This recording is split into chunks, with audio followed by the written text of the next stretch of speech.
మీకు గుర్తున్నారు కదా నేను చెప్పిన పాయింట్.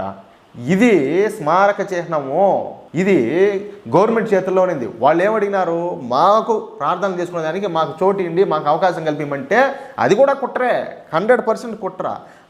ఆ కుట్రకు పానం పోసి ఈ కాంగ్రెస్ పార్టీ ఏం చేసింది, వాళ్ళని అక్కడ ప్రార్థనలు చేసేదానికి అవకాశం ఇచ్చింది.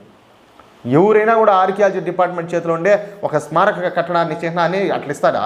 ఇచ్చినారు. ఇప్పుడు వాళ్ళు ఏమంటున్నారు, అది మాదిగిని అంటున్నారు, మా మసీదిగిని అంటున్నారు. అది దీనికి ఎవరు చెప్పాలి ఇప్పుడు సమాధానం? ఆ నేరం, ఇది ఖచ్చితంగా నేరం. ఇది ఆ నేరానికి బాధ్యులు ఎవరు? ఇప్పుడు ఎవరు జైలుకు పోవాలా, ఎవరిని తీసుకుపోయాలా? చెప్పండి, మీరు కూడా ఒకసారి ఆలోచించండి. అది మ్యాటర్. అయితే ఇక్కడ విషయం ఏంటంటే చాలా వరకు విషయాలు ప్రజలకు తెలియదు. కాబట్టి ప్రతి ఒక్కరు కూడా ఏం జరుగుతుంది, అసలు నిజాలు ఏంది, వాస్తవాలు అనేది ప్రతి ఒక్కరు కూడా తెలుసుకోవాలనేదే నా ఆలోచన, ఆవేదన. ఓకేనా? అది మ్యాటర్. మీకు ఈ న్యూస్ నచ్చితే, అదేవిధంగా నేను చెప్పింది కరెక్టే అని చెప్పి మీరు భావిస్తే ఈ న్యూస్ నలుగురు